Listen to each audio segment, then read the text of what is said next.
एक 65 साल की स्कूल टीचर एलोइस अपने रिटायरमेंट के बाद अपने गांव में आकर रहने लगती है। उसने अपने खेतों को क्ले नाम के व्यक्ति को किराए पर दे रखा था। क्ले मधुमक्खियों को पालता, उनकी अच्छे से देखभाल करता और उनका शहद निकालकर बेचा करता। वो शांति से अपना जीवन जी रहा होता है। एलोइस क्ले का बहुत ख्याल रखती है और साथ ही रिटायरमेंट के बाद वो बच्चों की चैरिटी ऑर्गेनाइजेशन का फंड अकाउंट भी संभालती है। एक दिन एलोइस के लैपटॉप पर यूनाइटेड डेटा ग्रुप की तरफ से एक मैसेज आता है कि उसके लैपटॉप की ड्राइव इन्फेक्टेड हो गई है, जिसकी वजह से उसका सारा डाटा उड़ सकता है। लेकिन अगर आप हमारे नंबर पर कॉल करेंगे तो हम आपके लैपटॉप के डाटा को बचा सकते हैं। तो एलोइस उस नंबर पर कॉल करती है। अब क्योंकि उसको कंप्यूटर के बारे में ज्यादा जानकारी नहीं होती, तो वो वैसा ही करती है जैसे यूनाइटेड डाटा ग्रुप का मैनेजर मिकी उससे कहता है। मिकी उससे बात करता हुआ अपने सभी एम्प्लॉइज को सिखा भी रहा होता है कि हम लोग काम कैसे करते हैं। अब मिकी को जैसे ही पता चलता है कि एलोइस जिस अकाउंट को मैनेज कर रही है उसमें पूरे 24 करोड़ रुपए पड़े हैं, तो वो अपनी कंपनी का सब्सक्रिप्शन फी 40,000 रुपए माफ करता हुआ वो पैसे एलोइस के फंड वाले अकाउंट में ट्रांसफर कर देता है। लेकिन जब एलोइस अकाउंट चेक करती है तो मिकी ने उसे 40,000 रुपए की जगह 40 लाख रुपए ट्रांसफर कर दिए थे। मिकी ने जानबूझकर किया था और इस ट्रांसफर को अपनी गलती बताकर अपने बच्चों का हवाला देकर एलोइस के सामने गिड़गिड़ाने का नाटक करता है। साथ ही वो उससे कहता है कि अगर वो पैसे मुझे वापस नहीं मिले तो मेरी नौकरी चली जाएगी। इस पर एलोइस उसके बचे हुए पैसे वापस करने के लिए तैयार हो जाती है और फिर वो जैसे ही पैसे उसको वापस करती है उसी समय मिकी उसके पूरे अकाउंट को खाली कर देता है और अपना कॉल कट कर देता है। फिर जैसे ही एलोइस का कंप्यूटर रीस्टार्ट होता है वो देखती है फंड वाला अकाउंट पूरी तरह से खाली हो चुका है, जिसको देखकर उसकी आंखों के सामने अंधेरा छा जाता है और वो बहुत बुरी तरह से घबरा जाती है। एलोइस को पता ही नहीं था कि उसके साथ फ्रॉड हो चुका है। ये फ्रॉड वैसा ही था जैसे आपने जामताड़ा मूवी में देखा होगा। वहीं दूसरी तरफ रात को क्ले एलोइस के लिए शहद भरी एक शीशी लेकर आता है। घर में अंधेरा देखकर उसे गड़बड़ी का एहसास होता है तो वो एक चाकू उठा लेता है। लेकिन तभी एलोइस की बेटी वरोना बंदूक की नोक पर किले को घुटनों पर बैठा देती है। असल में वो एक FBI एजेंट होती है। उसको लगता है ये उसकी माँ के घर में घुसा है और फिर वो जैसे ही माँ की तरफ मुड़ती है तो देखती है कि किसी ने उन्हें गोली मार दी है। वहाँ उसके सामने उनकी लाश पड़ी थी, लेकिन उसके साथी उन्हें देखकर बताते हैं शायद उन्होंने आत्महत्या की है। फिर वो क्ले से पूछती है कि तुम मेरे माँ के घर में क्या कर रहे हो, तो वो बताता है कि वो एक बी कीपर है। उसके बाद वेरोना को उसकी माँ के साथ हुए फ्रॉड के बारे में पता चल जाता है। असलियत का पता चलते ही वो क्ले को छोड़ देती है और गलतफहमी की वजह से उसे गिरफ्तार करने के लिए उससे माफी मांगती है। साथ ही उसकी माँ का ख्याल रखने के लिए वो उसको थैंक यू भी बोलती है। आगे वो क्ले को बताती है उसकी माँ के साथ फ्रॉड हुआ था, किसी ने उनके अकाउंट्स और फंड वाले अकाउंट के सारे पैसे निकाल लिए थे। तभी क्ले उससे पूछता है कि क्या तुम उन लोगों को जानती हो, तो वरोना बताती है ये ग्रुप पिछले 2 साल से एक्टिव है, हमें इनकी लोकेशन का पता ही नहीं चल रहा और अगर ये लोग हमें मिल भी जाएं तो भी हम इनका कुछ नहीं बिगाड़ पाएंगे, क्योंकि कोर्ट में ये लोग अपने डिफेंस में ये बात कहेंगे कि बुजुर्ग लोगों ने अपनी इच्छा से हमें अपने पैसे दिए थे और इसी स्टेटमेंट की वजह से वो बचकर निकल जाएंगे। उसके बाद क्ले मधुमक्खी के छत्तों की देखभाल करने के लिए वहाँ से चला जाता है। साथ ही वो शहद की बोतल भी ले जाता है जो वो एलोइस के लिए लाया था। फिर वो अपने बी यार्ड में जाकर उनके एपीकल्चर में छुपा हुआ एक सैटेलाइट फोन निकालता है और जहाँ उससे वो कॉल करता है वो कोई सीक्रेट एजेंसी होती है। क्ले उनसे कहता है मुझको किसी का पता चाहिए, लेकिन उसका पता FBI वाले भी नहीं लगा पाए हैं। तो वो एजेंट कहती है तुम बस डिटेल भेजो। फिर कुछ देर बाद वो क्ले को वापस कॉल करती है और उसे बताती है तुम सही कह रहे थे, इनको ढूंढ पाना आसान नहीं है, लेकिन इनका नेटवर्क दुनिया भर में फैला हुआ है। वो क्ले को एक एड्रेस बता देती है। वो पता एक कॉल सेंटर जिसका नाम यूनाइटेड डाटा ग्रुप है उसका होता है। क्ले बिना समय गवाए उस पते पर पहुंच जाता है, लेकिन जब वहाँ के सिक्योरिटी गार्ड उसको रोकते हैं तो वो उन्हें घूंसा मारकर बेहोश कर देता है और 2 पेट्रोल की केन लेकर अंदर बिल्डिंग में आ जाता है। वो रिसेप्शन पर आकर कहता है कॉल सेंटर को छोड़कर पूरी बिल्डिंग खाली करवा लो, क्योंकि मैं इस बिल्डिंग को जलाने वाला हूँ। फिर कॉल सेंटर के अंदर आकर वो सबको काम रोक देने के लिए कहता है, पर जब कोई उसकी सुनता नहीं तो वो अपने नजदीक बैठे हुए आदमी को बुरी तरह से मारता है, जिसको देखकर सब डर के मारे रुक जाते हैं और फिर वो पेट्रोल की कैन उनके पूरे सिस्टम्स पर डालने लगता है। लेकिन तभी उस कॉल सेंटर का मैनेजर मिकी वहाँ आकर उसको रोकने की कोशिश करता है, लेकिन क्ले उसके बॉडीगार्ड्स को मारकर वहीं बेहोश कर देता है। पर वो मिकी को नहीं मारता क्योंकि उसको पता ही नहीं था कि मिकी ने ही एलोइस के साथ फ्रॉड किया था। फिर क्ले पेट्रोल की कैन पर बम लगाकर मिकी को बिल्डिंग से बाहर निकल जाने का मौका दे देता है। अब जैसे ही कोई नया शिकार कंपनी में फोन करता है तो वहाँ स्पार्क होने से आग लग जाती है और पूरी बिल्डिंग ब्लास्ट से तबाह हो जाती है। मिकी इस बात की खबर अपने बॉस डेरिक को देता हुआ बताता है कि शायद हमारे किसी नाराज कस्टमर ने हमारे 250 करोड़ की बिल्डिंग को उड़ा दिया है। उसकी बात सुनकर डेरिक को विश्वास नहीं होता, लेकिन फिर वो सीधा वॉलेस के पास आता है। वॉलेस पूर्व CIA का चीफ था, लेकिन अब डेरिक की माँ जेसिका के कहने पर डेरिक की पूरी सिक्योरिटी वही संभालता था। डेरिक वॉलेस से उस आदमी का नाम पता करने को कहता है जिसने उसकी बिल्डिंग जला दी थी, लेकिन वॉलेस उससे कहता है कि उसको ढूंढना मेरा काम नहीं बल्कि पुलिस का है और खुद को इस लफड़े से दूर ही रखता है। अब डेरिक वापस मिक्की को फोन करता है और उससे कहता है तुम अपनी लास्ट कुछ डील्स को ट्रैक करो, वो आदमी शायद उन्हीं लोगों में से कोई एक हो, उसको ढूंढो और उसको जान से मार दो। वहीं दूसरी तरफ एजेंट मैट वेरोना को हादसे वाली जगह बुलाता है। वहाँ पहुँचने पर मैट उसे बताता है यहाँ पर काम करने वाले सभी लोग फ्रॉड हैं, या तो उन्होंने पहले कभी झूठी गवाहियाँ दी हैं या उन्होंने झूठे रिव्यू दिए हैं। इधर मिकी कुछ गुंडों को लेकर उस आदमी को ढूंढता हुआ एलोइस के घर आ जाता है, पर वहाँ उसको लगता है इतना बड़ा काम इस महिला के बस में नहीं है। तभी उनको किले का ट्रक दिखाई दे जाता है जो उनकी बिल्डिंग के बाहर खड़ा था। उसे देखकर मिकी समझ जाता है कि ये वही आदमी है जिसको वो ढूंढ रहा है।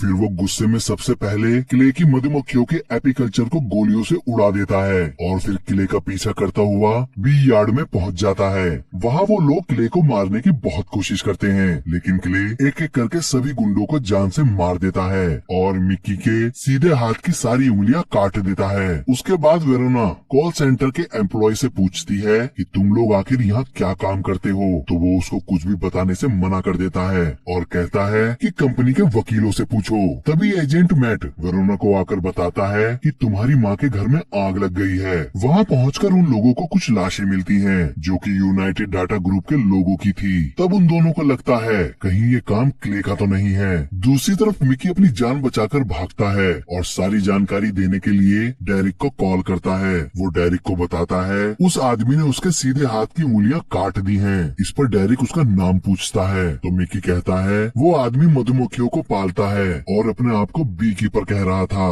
इससे आगे वो डेरिक को कुछ और बता पाता तभी वहाँ क्ले आकर उसे घूंसा मार देता है। फिर वो मिकी को अपने ट्रक से बांधकर अपने ट्रक समेत उसे पुल से नीचे गिरा देता है, जिसमें मिकी की मौत हो जाती है। उसके बाद क्ले मिकी का फोन उठाकर उससे उसका नाम पूछता है। डेरिक अपना नाम नहीं बताता बल्कि उसको उल्टा धमकाने लगता है, तो वो डेरिक की आवाज सुनकर अंदाजा लगाता है वो कोई 28 से 30 साल का लड़का है। उसके बाद क्ले डेरिक से कहता है अब मैं तेरे लिए आ रहा हूँ और फोन को काट के मिक्की की गाड़ी लेकर वहाँ से निकल जाता है। उसके बाद डेरिक वॉलेस को बताता है उस आदमी ने अकेले ही 6 लोगों को मार दिया है और उसने अपना नाम बी कीपर बताया है और साथ ही उसने मुझे भी मार डालने की धमकी दी है। तो वॉलेस परेशान होकर उसको बताता है तुमने जरूर कुछ गलत काम किया है या तुमने बी कीपर के छत्ते को छेड़ा है, क्योंकि अगर उसने कहा है कि वो तुम्हें मार देगा तो वो तुम्हें मार देगा।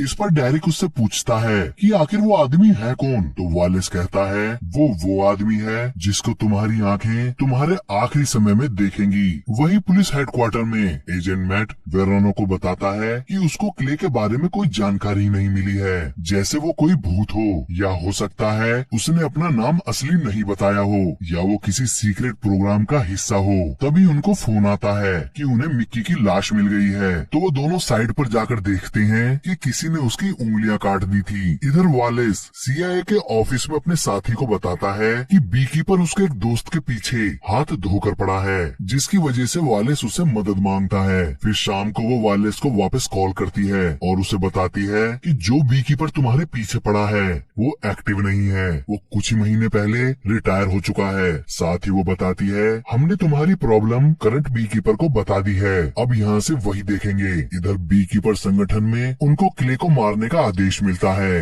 असल में बी कीपर एक संगठन है जो सरकारी अधिकारी क्षेत्र से ऊपर और बाहर काम करता है। उसके ऊपर किसी का दबाव नहीं होता, जिसको यूएसए की सुरक्षा का काम सौंपा गया है और अपने देश की सुरक्षा के लिए वो किसी भी हद तक जा सकते हैं। वहीं दूसरी तरफ करंट बी कीपर एक पेट्रोल पंप पर क्ले के ऊपर हमला कर देती है और फिर उसको मारने के लिए अंधाधुंध फायरिंग कर देती है, लेकिन क्ले उसे जिंदा जलाकर उसकी उंगली काट कर ले जाता है। साथ ही पूरा पेट्रोल स्टेशन धमाके से उड़ जाता है। फिर सीआईए वाली वालेस को कॉल करके बताती है कि क्ले ने करंट बी कीपर को मार दिया है और उनके संगठन ने मौके का मुआयना करके खुद को इस काम से अलग रखने का फैसला किया है, इसलिए इससे आगे अब तुम खुद ही संभाल लो। उसकी बात सुनकर वालेस को गुस्सा आ जाता है। फिर एजेंट मैट और वेरोना हादसे वाली जगह पेट्रोल पंप पर पहुंच जाते हैं। वहां वेरोना को बी कीपर की बुक मिलती है। साथ ही उनको अंदाजा हो जाता है कि बी कीपर बॉस्टन जा रहा है। वहीं दूसरी तरफ वालेस भाड़े के सैनिकों को इकट्ठा करके उनको बी कीपर के बारे में बताने लगता है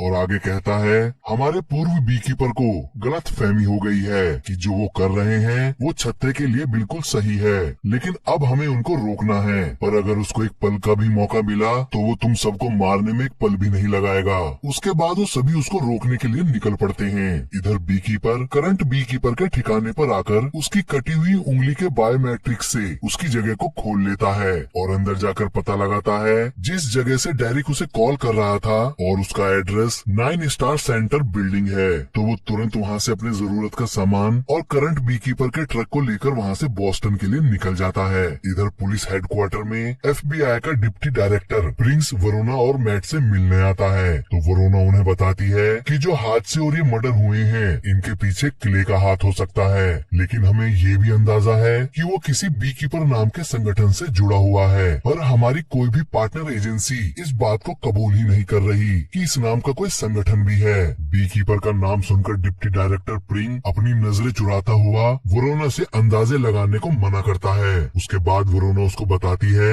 क्ले का अगला टारगेट 9 स्टार सेंटर है, जो कि यूनाइटेड डाटा ग्रुप की तरह ही काम करता है और उससे लिंक्ड भी है। साथ ही वो प्रिंस से कुछ फोर्स मांगती है, जिसके लिए प्रिंस राजी हो जाता है। वेरोना उस फोर्स को तुरंत 9 स्टार सेंटर बिल्डिंग को सील करने के लिए भेज देती है, लेकिन उनसे पहले ही वालेस के भाड़े के सैनिक वहाँ पहुँच जाते हैं और वो वेरोना की एफबीआई टीम को अंदर आने से रोक देते हैं और उन्हें बिल्डिंग के बाहर ही सिक्योरिटी करने के लिए कह देते हैं। फिर उस टीम का हेड बिल्डिंग के अंदर जाकर वहाँ चल रहे काम को रोकने के लिए कहता है, पर मैनेजर उसकी बात डेरिक से करवा देता है। तो डेरिक उसे उसका बिना काम रोके वहाँ सिक्योरिटी करने के लिए कहता है। इतने में क्ले भी बिल्डिंग के नीचे पहुँच जाता है और बिल्डिंग के अंदर जाने के लिए पूरी एफबीआई टीम को मार मार कर नीचे गिरा देता है। फिर उनके टीम लीडर को बंदूक की नोक पर रखकर बिल्डिंग के अंदर आ जाता है। अब इधर जैसे ही वालेस के भाड़े के सैनिक ऑफिस से बाहर निकल कर आते हैं, तब तक क्ले ऑफिस के अंदर आ जाता है। तो उसे रोकने के लिए वो लोग उस पर गोली चला देते हैं।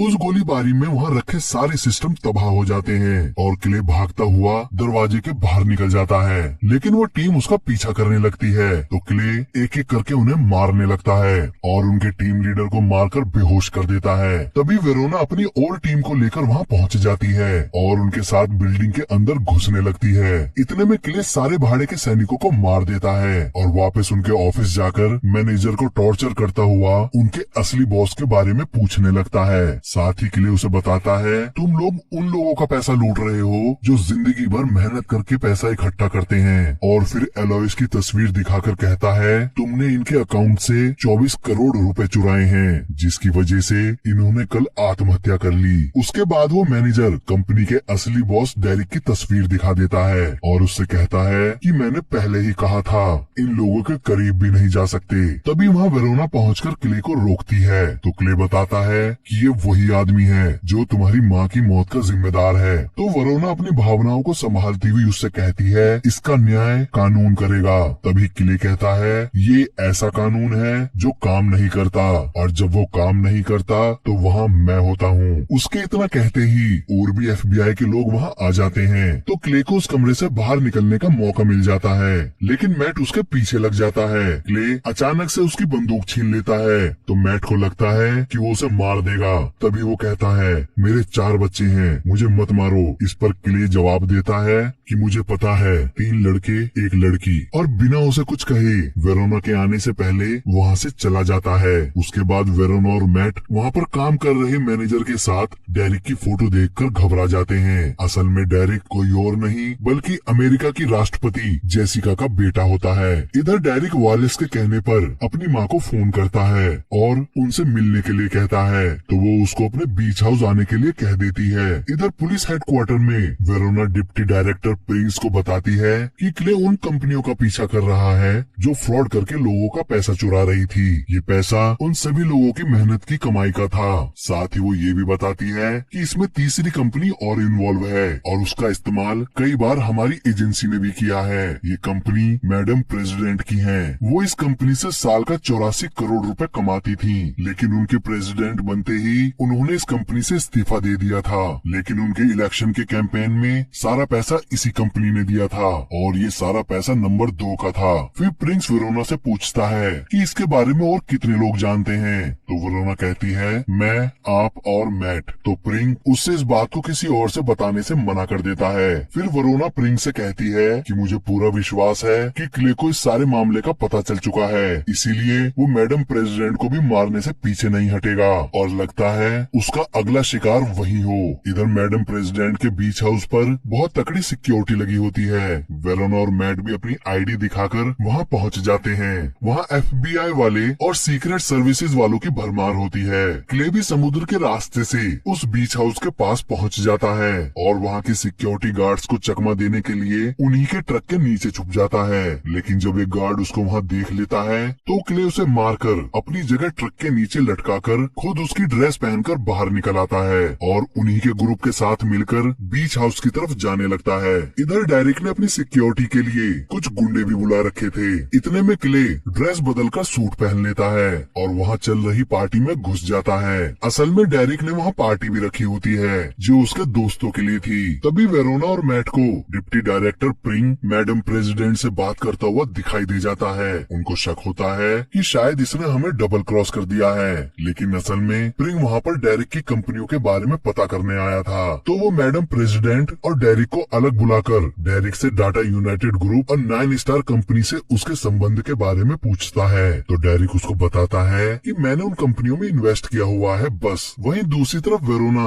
क्ले को वहाँ देख लेती है तो उसकी जानकारी वो FBI को दे देती है। इतना सुनते ही सारी फोर्स और गुंडे उसको पकड़ने में लग जाते हैं और उसे पकड़ लेते हैं। लेकिन क्ले ने पहले ही वहाँ खड़ी गाड़ियों के नीचे बम लगा रखा था, तो वो घुटनों के बल बैठकर उन बमों का रिमोट दबा देता है जिससे वहाँ ब्लास्ट हो जाता है और फिर वो गुंडों को गोली मारता हुआ अंदर भाग जाता है। इधर प्रिंग के सामने डेरिक की सारी सच्चाई आ जाने की वजह से उसकी माँ जेसिका सारी गलती डेरिक की बताने लगती है। तो डेरिक कहता है ये सारा पैसा आपके इलेक्शन के कैंपेन में गया है। तो जेसिका इस बात को मानने के लिए तैयार ही नहीं होती और उससे कहती है हम पहले से ही अमीर हैं और ये पैसा मेरे पास पहले से ही था। फिर वो आगे कहती है कि मैं अब सबको सच बता दूंगी कि ये सब तुम्हारा किया धरा है, मेरा इससे कोई मतलब नहीं है। तभी डेरिक गुस्से में वहाँ की दराज खोलकर पिस्तौल निकाल लेता है और प्रिंग को गोली मार देता है। इतने में क्ले FBI और सीक्रेट सर्विसेज के लोगों को मारता हुआ मैडम प्रेसिडेंट के कमरे में आ जाता है। तो डेरिक अपनी जान बचाने के लिए अपनी माँ की ही कनपटी पर बंदूक लगा देता है